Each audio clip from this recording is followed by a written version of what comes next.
Hello बच्चों, एक और नई वीडियो की शुरुआत करते हैं। आज की वीडियो में हम आपके क्लास 7th के चैप्टर फर्स्ट जियोग्राफी का करने वाले हैं, जिसका नाम है एनवायरनमेंट। तो चलिए शुरू करते हैं। तो आप में से मोस्ट ऑफ दी लोग जानते होंगे एनवायरनमेंट का मतलब क्या होता है। एनवायरनमेंट की एक सिंपल सी डेफिनेशन होती है, anything which is surrounded us are called environment.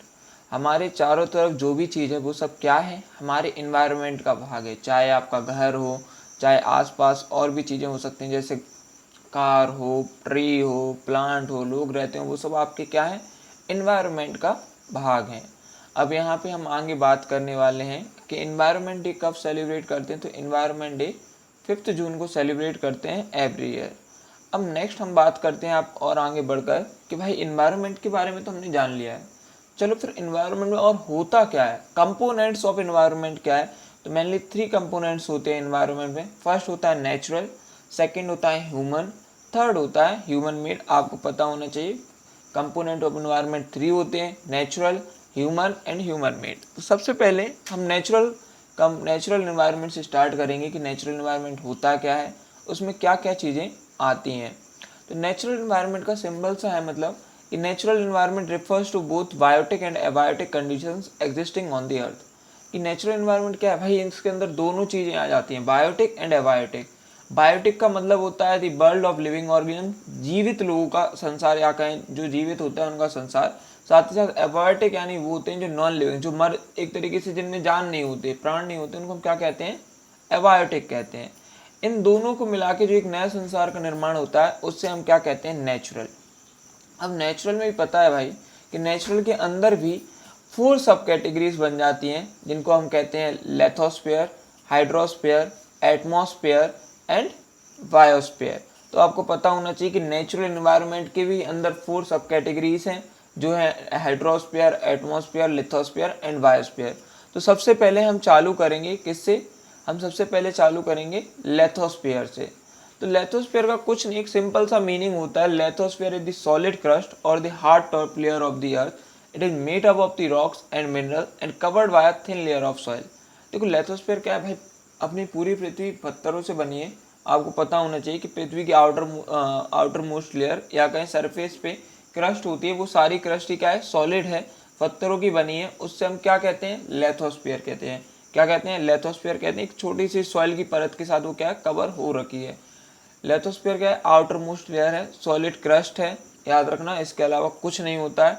अब लेथोस्फेयर की बात करें तो लेथोस्फेयर सारे टाइप के लैंड फॉर्म, चाहे जमीन, ये सिंपल जमीन दिख रही है ये भी लेथोस्फेयर है, कोई पहाड़ दिख रहा है वो भी लेथोस्फेयर है, तो यही लेथोस्फेयर होता है। इसके बाद नेक्स्ट हम बात करने वाले हैं हाइड्रोस्फेयर। अब हाइड्रोस्फेयर के बारे में आपको पता होना चाहिए, domain of water is referred to as hydrosphere. पृथ्वी पर जितने भी प्रकार का पानी पाया जाता है वो सब किसका पार्ट है, हाइड्रोस्फीयर का है। चाहे एक नदी में पानी हो, एक ओशियन में पानी हो, यहाँ तक कि एक नदी, नाले, इन सब में पानी रहता है, वो सब क्या हाइड्रोस्फीयर का एग्जाम्पल है। रिवर्स, लेक, सीज, ओशियन, ये सब किसका एग्जाम्पल है, हाइड्रोस्फीयर का एग्जाम्पल है। नेक्स्ट इसके बाद हम बात करते हैं एटमॉस्फेयर की। एटमॉस्फेयर क्या है, the atmosphere is the thin layer of air that surrounds the earth.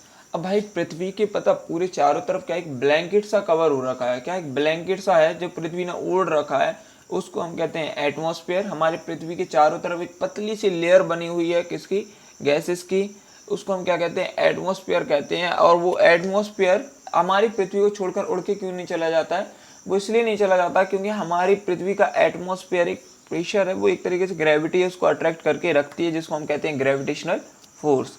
इसके बारे में आपको आगे भी और कुछ और बहुत सारा पढ़ने को मिलेगा। और एटमॉस्फेयर में अलग अलग लेयर्स होती हैं, वो भी आपको अभी डायग्राम में दिख रही होंगी, उनके बारे में भी आप पढ़ेंगे और ऑलरेडी पढ़ चुके होंगे। अब हम नेक्स्ट बात करने वाले हैं बायोस्फीयर की।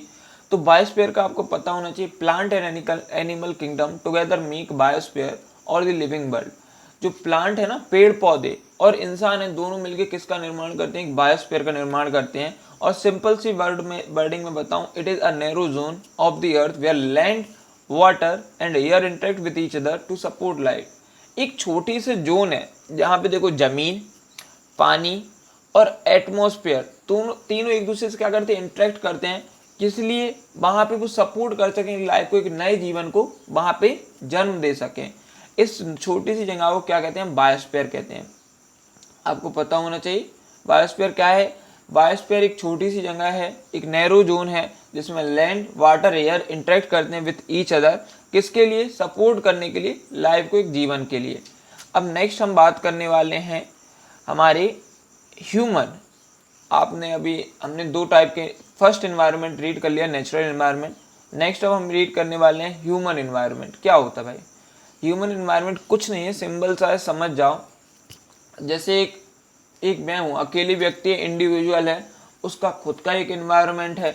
एक पूरे 4 लोगों का फैमिली है, वो भी एक एनवायरनमेंट प्रोवाइड कर रहे हैं। एक छोटा सा बच्चा है, उसको सोशलाइजेशन में हेल्प हो रही है। भाई एक बहुत बड़ी कम्युनिटी है, सारी कम्युनिटी पंजाब में रहती है, तो वो सारी कम्युनिटी क्या बोलेगी, पंजाबी बोलेगी ना। तो वो भी एक टाइप का एनवायरनमेंट है। हर रिलीजन अपना एक कुछ ना कुछ एनवायरनमेंट बच्चों को देता ही है। ये हो गया ह्यूमन। अब नेक्स्ट इसके बाद है ह्यूमन मेड एनवायरनमेंट। तो आपको पता चलना चाहिए कि ह्यूमन मेड क्या होता है। ह्यूमन मेड, जो ह्यूमन के द्वारा बनाया गया हो, सिंपल सा है। आपको जो भी ह्यूमन की द्वारा चीज़ें बनाई गई हो वो सब किसका एग्जाम्पल है, ह्यूमन मेड एनवायरनमेंट का है। चाहे तो आप बात कर लें रोड्स की, चाहे बात कर लें ब्रिजेस की, नेक्स्ट और बिल्डिंग्स के भी आप, या कहीं इंडस्ट्रीज का या पार्क्स, ये सब किसका एग्जाम्पल है, ह्यूमन मेड। क्योंकि इन सब चीज़ों को किसने बनाया, ह्यूमन ने बनाया, इसलिए एग्जाम्पल है किसका, ह्यूमन मेड एनवायरनमेंट का। ये आपको पता होना चाहिए, सिंपल है, कोई ज़्यादा टफ नहीं है। नेक्स्ट हम बात करने वाले हैं इकोसिस्टम की। यहाँ से मोस्ट इम्पोर्टेंट यही है कि इकोसिस्टम होता क्या है। आप में से मोस्ट ऑफ द लोगों को पता होगा, अगर नहीं भी पता है तो मैं बता दूंगा आपको कि इकोसिस्टम होता क्या है, वरना मैं यहाँ पे बैठा क्यों हूँ। This is a relation between living organism as well as the relation between the organism and their surrounding form an ecosystem.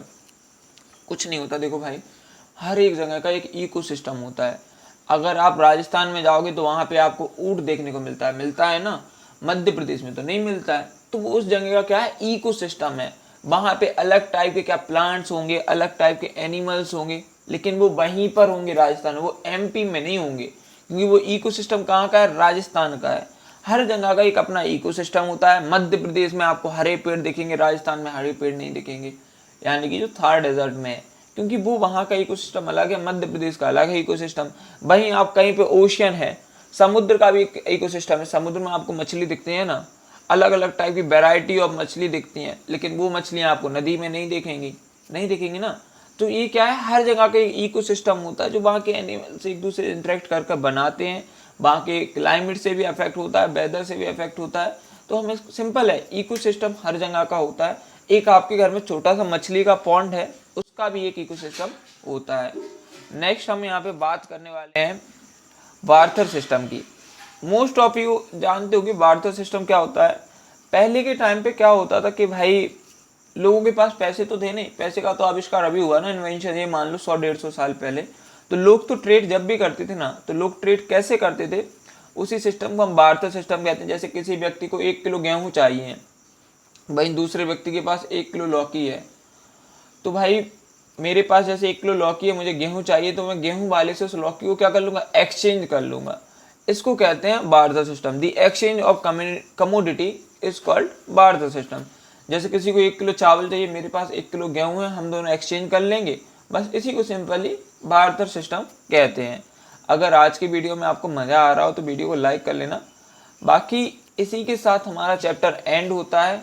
अगर आपको वीडियो अच्छी लगी हो तो लाइक ज़रूर करें। Thank you for watching, have a nice day.